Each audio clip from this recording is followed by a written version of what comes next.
Hello.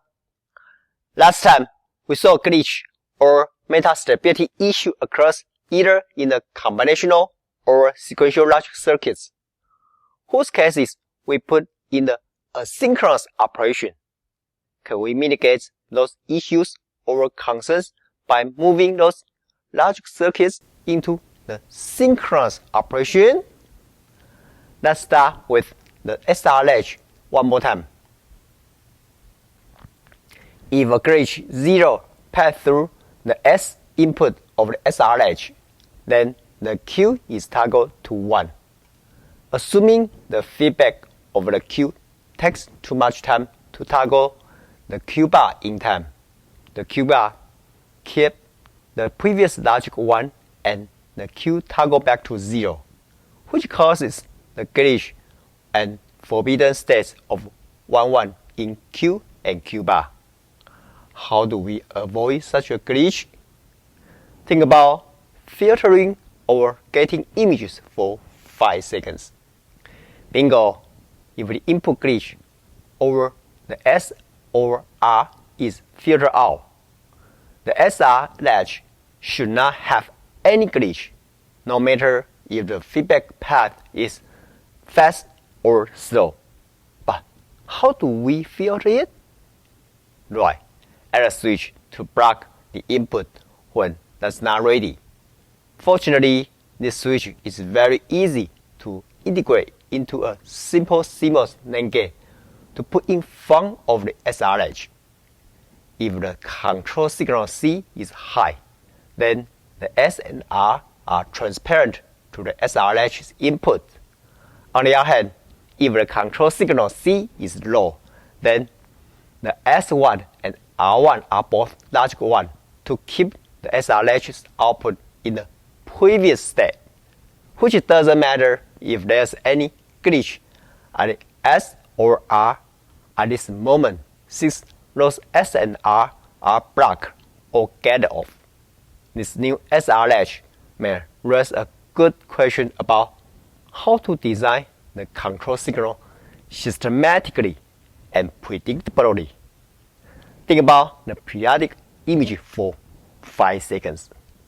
Great, a clock is a periodic signal that provides predictable states, and we can analyze the timing systematically. Then we call it a clock SR latch by adding a pair of NAND gates to the input circuits with a clock getting signal clock. With this predictable clock, we can know when there might be a glitch at either the S or R input, and then the clock will be low during those time slots, such that the SR output will be latched to the previous state, regardless the input glitch. From this simple setup, everything is well defined, since we kind of synchronize both input S or R along with the CLK signal to make the gating robust. Okay, even though the synchronous sequential logic requires the timing diagram and the timing analysis, I also put a corresponding truth table in each time region for your reference. Now, you should appreciate that synchronous logic makes your life easy, but you should tell the downside quickly now. Think about the number of gates from the input to the output for 5 seconds. Perfect, we almost double the gate count of the critical path. Then the propagation delay is almost doubled without considering the feedback delay of the SR latch. In addition, the use of the clock signal introduces additional propagation delay in the latch's operation. For example, the output of the latch are updated only after the clock signal's transition, when can introduce a delay in corresponding a change in the S and R inputs. This introduced delay can be a limiting factor in high-speed application, that requires fast response time. This may explain why we don't put the clock SR latch after the sampler strong arm latch. If we do so, we cannot cross the DFE 1UI timing or even the CDR's early delay timing at high-speed SerDes. Besides the extra gate delay limitation of the synchronous logic, what else could be the issue? Think about the delay mismatch image of the CLK and SR for 5 seconds. Yes, again, race conditions are possible, even though the clock operation helps reduce race conditions, which can still occur at the synchronous operation if the S and R inputs change close to the clock transition edge. Proper timing analysis and careful design consideration are still necessary to avoid race conditions in clock SR latch circuits. Making the clock transition away from the data transition is another timing analysis topic we'll talk about. Just a quick preview of the synchronous design is still critical, even though that's much simpler than asynchronous design. After understanding why we need synchronous or asynchronous SR latch at different usages or case studies, respectively, let's dive into the advantages of any synchronous logic from a big picture view. To be clear, the synchronous logic circuits should include the synchronous sequential circuits and synchronous combinational circuits, which have several advantages in digital system design as follows. First, deterministic behavior.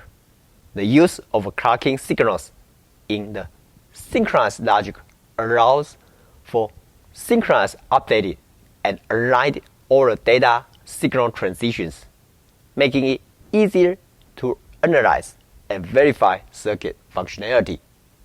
This predictability is crucial in ensuring the correct and reliable operation of digital systems, so the synchronous circuits provide precise timing control and synchronization of operations. Again, the clock signals act as a reference point, allowing different components in the circuit to perform their operation at a specific point in time. This precise timing control is important in applications that reduce the coordinates actions or have strict timing requirements. Second, owing to the deterministic behavior, synchronous circuits have more simplicity of design, analysis, and verification than a asynchronous one. The regular clocking scheme simplifies the timing analysis, as the circuit behavior can be analyzed based on the clock edges. This simplicity facilitates the use of automated design tools, such as synthesis and optimization tools, and enables the applications of well-established design methodologies. Then, the design of synchronous logic benefits from the availability of a wide range of design tools, simulation tools, and standardizations.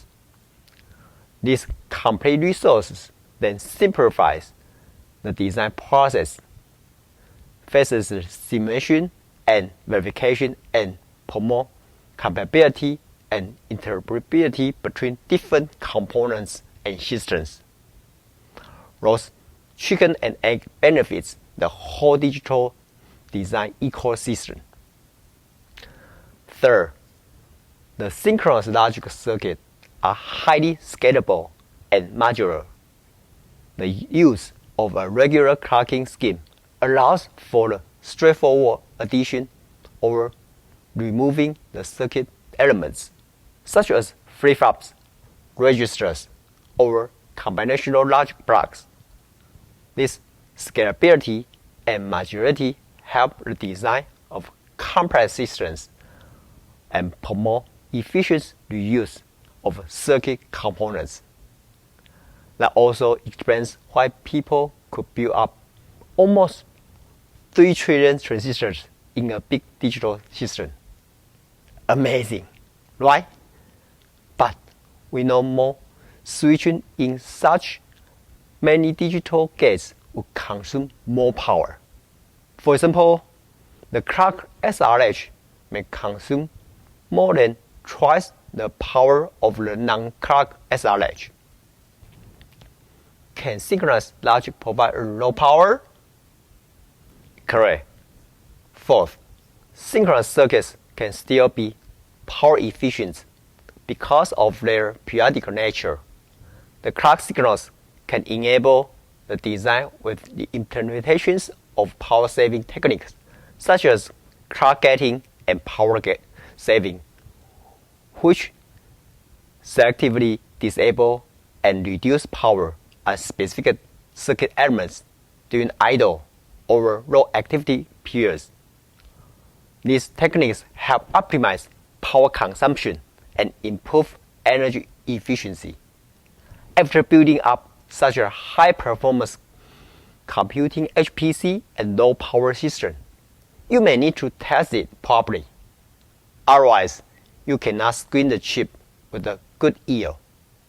So, the fifth is the testability, in which synchronous circuit can improve testability compared to asynchronous circuits.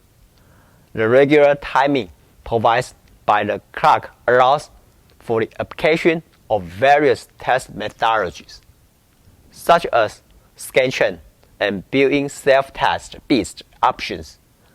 These techniques simplify the testing process and enhance the ability to detect and diagnose faults in the circuit. Here are the summarized images showing you why you want the asynchronous or synchronous logic circuit according to what you need. For example, the asynchronous logic circuit have advantages such as the animation of a clock, increased flexibility, reduce power consumption locally, improve speed, reduce timing constraints, modularity, noise immunity, and easy integration of mixed signal components. Therefore, we make asynchronous circuits for specific applications where timing flexibility, power efficiency, or speed optimization are critical. A good example is the reset sampler followed by the non-clock SRH in the high-speed algo blocks. On the other hand, synchronous logic circuits provide deterministic behavior, precise timing control, simplicity of design and analysis, scalability, improved testability, power efficiency, and benefit from the availability of design tool and standardization. Then, we have made synchronous logic circuit widely used in lots of applications, especially ranging from simple digital systems to complex microprocessor and digital signal processing. Thanks for watching. Before you go, if you are benefiting from those circuit images, I would love to hear your feedback and please share your comments down below.